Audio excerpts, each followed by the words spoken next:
नमस्कार, मैं अर्जुन तुकाराम लाड, टीजीटी हिंदी जवाहर नवोदय विद्यालय बरपेटा असम। आज के सत्र में आप सभी का हार्दिक स्वागत करता हूं। और आज जो हम पढ़ने जा रहे हैं ये बहुत महत्वपूर्ण टॉपिक है। उस टॉपिक का नाम है सकर्मक क्रिया और अकर्मक क्रिया। सबसे पहले हम क्रिया की परिभाषा देखेंगे बच्चों कि क्रिया किसे कहते हैं। शब्द के जिस रूप से किसी कार्य के करने या होने का बोध होता है उसे हम क्रिया कहते हैं। शब्द के जिस रूप से किसी कार्य के करने या होने का बोध होता है उसे हम क्रिया कहते हैं। जैसे मोहन खाना खा रहा है। अब खाना खा रहा है, इस क्रिया से क्या बोध हो रहा है? मोहन का खाना खाने का बोध हो रहा है। मतलब वो मोहन क्या कर रहा है? खाना खाने का कार्य कर रहा है, खाना खाने की क्रिया का बोध हो रहा है। हाथी धीरे धीरे चल रहा है, चल रहा क्रिया से अब हाथी के धीरे धीरे चलने के बारे में बोध हो रहा है, नेहा के खेलने के बारे में नीचे बोध हो रहा है। तो क्रिया किसी कार्य के करने या होने के बोध को दर्शाती है। शब्द के जिस रूप से किसी कार्य के करने या होने का बोध होता है उसे हम क्रिया कहते हैं। तो ऐसी ये क्रिया, और इन क्रिया को अर्थ के आधार पर इनके दो भेद होते हैं, महत्वपूर्ण भेद। एक है सकर्मक और दूसरा है अकर्मक। देखिए अर्थ के आधार पर इनके भेद, एक सकर्मक है और दूसरा अकर्मक। चलो हम एक एक करके विस्तार के साथ इनकी जानकारी लेना बहुत आवश्यक है बच्चों, क्योंकि एक बार हमें सकर्मक क्रिया कौन सी है ये पहचान में नहीं आता है, अकर्मक क्रिया कौन सी है ये पहचान में नहीं आता है। सिर्फ इनकी परिभाषा और इसकी जानकारी ही नहीं है, तो इनके साथ साथ हमें इनकी पहचान कैसे करनी है ये भी हमें इस पाठ में सीखना है। तो चलिए पहले सकर्मक क्रिया। जिस क्रिया के कार्य का फल कर्ता को छोड़कर कर्म पर पड़े, ध्यान रखें, उस क्रिया को सकर्मक क्रिया कहते हैं। मतलब जिस वाक्य में, आप देखें हमारे हिंदी भाषा में वाक्य रचना अगर हम बोलते हैं ना तो क्रम क्या है? कर्ता, कर्म और क्रिया, एक सामान्य क्रम। कर्ता, कर्म, क्रिया, क्रिया अंत में ये देखें कर्ता प्लस प्लस क्रिया। अब देखें ये हमारा क्रम होता है, वाक्य का जो क्रम है हिंदी भाषा में वो है कर्ता, कर्म, क्रिया। लेकिन अंग्रेजी भाषा का उल्टा है कि नहीं?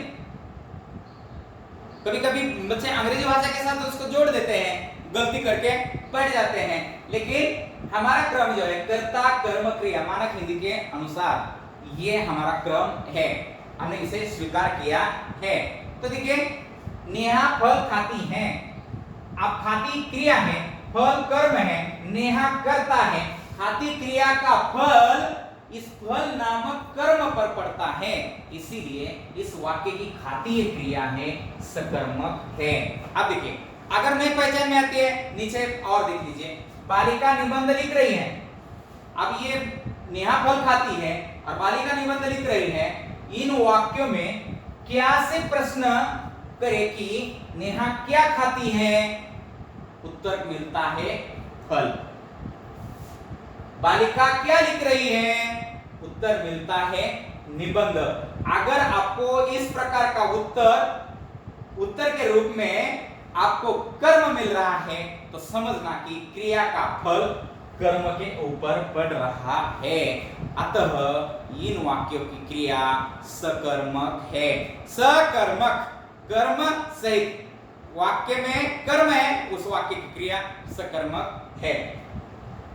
अब देखिए अकर्मक क्रिया, जिन क्रियाओं में कोई कर्म नहीं होता उनके व्यापार का फल कर्ता पर, पहले में हमने कर्म पर बोला था, अभी कर्ता पर पड़ता है, वे अकर्मक क्रिया कहलाती हैं। जैसे बालक हंसता है, नेहा सोती है, रमा लजाती है। तीन वाक्य ध्यान रखिए, बालक हंसता है।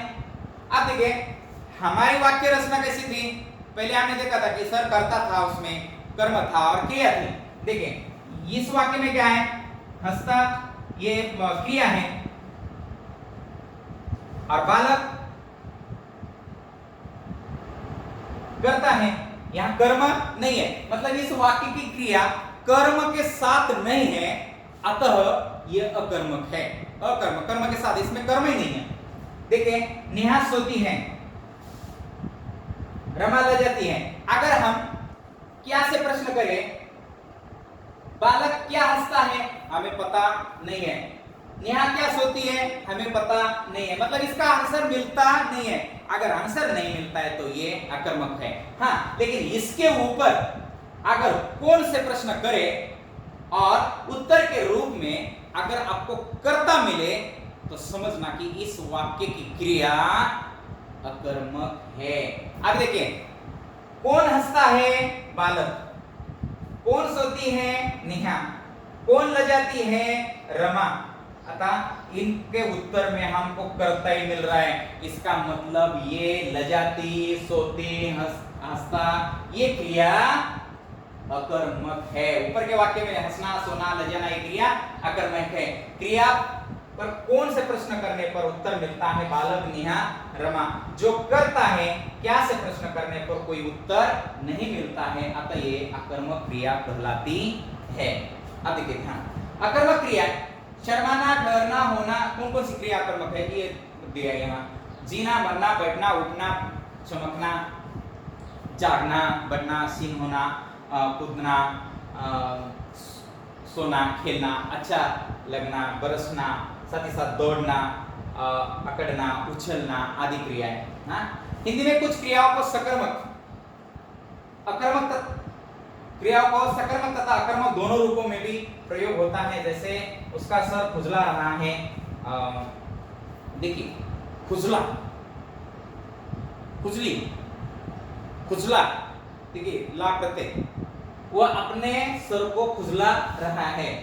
ये देखिए, सकर्मक और अकर्मक दोनों रूप में ये क्रिया प्रयुक्त हो गई है। तो अकर्मक क्रिया का सकर्मक के रूप में प्रयोग कैसे कर सकते, फिर अकर्मक क्रिया का सकर्मक के रूप में प्रयोग कैसे होता है। जैसे यहां दे दिया कि भाई दोनों क्रियाएं सकर्मक और अकर्मक में प्रयुक्त होती हैं, तो अकर्मक क्रिया का सकर्मक के रूप में प्रयोग कैसे किया जाता है, उसके बारे में ये महत्वपूर्ण जानकारी। जब अकर्मक क्रिया के साथ उसी धातु से बनी हुई कोई भाववाचक संज्ञा जोड़ देते हैं, तब वह क्रिया सकर्मक हो जाती है। वह अच्छी चाले चलता है। देखिए, वह अच्छी चाले चलता है। मैं आगे समझा कर देता हूं इसको। इस वाक्य में चलना क्रिया है। चलना क्रिया से भाववाचक संज्ञा चाले को कर्म मानकर अगर चलता अकर्मक क्रिया के साथ जोड़ दिया है। देखिए, अगर चाले को कर्म मानकर, अगर चाले को कर्म मान लिया जाता है तो चलता अकर्मक क्रिया के साथ उसको जोड़ देने के कारण, देखिए, अकर्मक क्रिया के साथ उसको जोड़ देने के कारण वो अकर्मक क्रिया बन जाती है।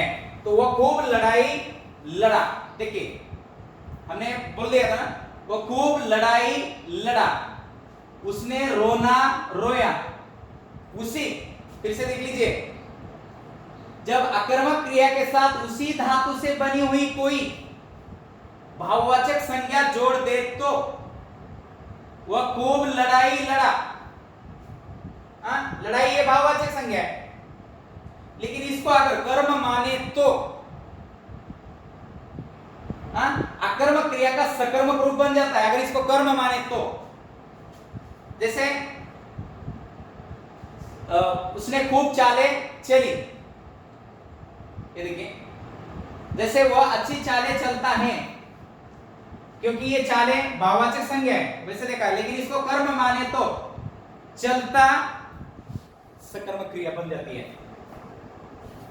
वैसे ही लड़ाई भाववाचक संज्ञा है, लेकिन अगर इसको कर्म माने तो लड़ा, ये अकर्मक क्रिया भी सकर्मक बन जाती है। वैसे ही रोना और रोया, रोया क्रिया, रोना को अगर कर्म माने तो हम इसको भी सकर्मक बना सकते हैं।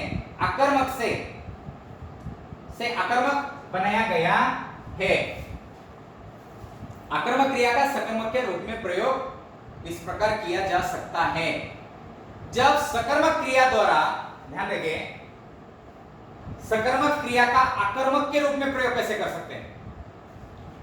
जब सकर्मक क्रिया द्वारा कार्य प्रकट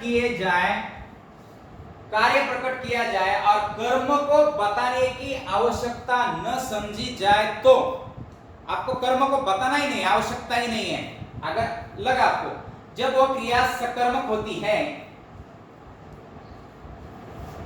तब वह क्रिया सकर्मक हुई भी आकर्मक हो जाती है। जैसे वह सुनता है, अब देखिए, वह सुनता है, क्या सुनता है पता नहीं है यहां, मतलब यहां कर्म की बताने की आवश्यकता समझी नहीं है, कोई जरूरत नहीं, वो सुनता है। अब देखिए, वह पाठ को ध्यान से सुनता है, ये सकर्मक है, लेकिन वह सुनता है अकर्मक है। देखिए, यहां कर्म को बताने की आवश्यकता समझी नहीं गई है, यहां कर्म को बताया गया है, तो वह सुनता अकर्मक है, लेकिन ये भी सुनता क्रिया है, सकर्मक है। दोनों सुनता और ये भी सुनता होने के कारण यहां कर्म की आवश्यकता नहीं समझी है, यहां कर्म को दे दिया गया है, ये ध्यान में रखना है। सकर्मक और आकर्मक क्रिया की पहचान कैसे करनी है? हाँ, परीक्षा में सबसे दुविधा वाली स्थिति कब होती है कि क्रिया सकर्मक है या आकर्मक है? नीचे दिया जाता है वाक्य और पूछा जाता है कि निम्नलिखित क्रिया सकर्मक आकर्मक क्रिया को छांटकर लिखिए, तो सकर्मक क्रिया कौन सी है और आकर्मक क्रिया कौन सी है, ये पहचानना बहुत आवश्यक है। तो हम इस प्रकार उसको पहचान सकते हैं, जिस वाक्य में जिसकी अथवा क्या का उत्तर मिलता है वो सकर्मक है। किसकी अथवा क्या? इस प्रश्नवाचक से प्रश्न करने के बाद उत्तर अगर मिलता है तो वह सकर्मक क्रिया होती है। अब देखें, हिरण शेर को देखता है,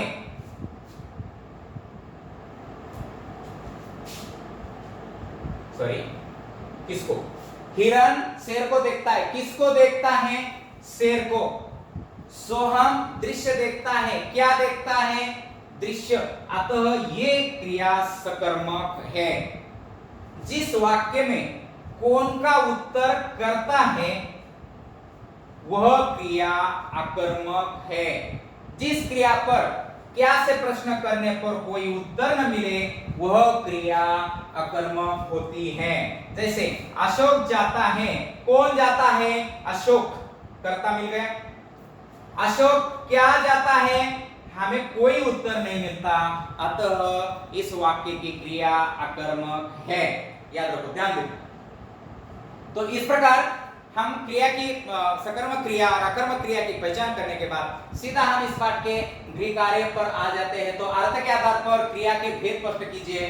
सकर्मक और अकर्मक क्रिया की पहचान कैसे होती है, जो अभी अभी मैंने बताया, उसके बारे में आप लिखिए। तो इस प्रकार बच्चों, यही पाठ ये समाप्त होता है। आपको मैं बहुत बहुत धन्यवाद देना चाहता हूँ, क्योंकि आपने ये पाठ सुना, समझा, और निश्चित अच्छा लगा तो उसको शेयर करें, कमेंट्स करें, सब्सक्राइब करें। बहुत बहुत बहुत धन्यवाद बच्चों, आपने ये पाठ अच्छी तरह से सुन लिया।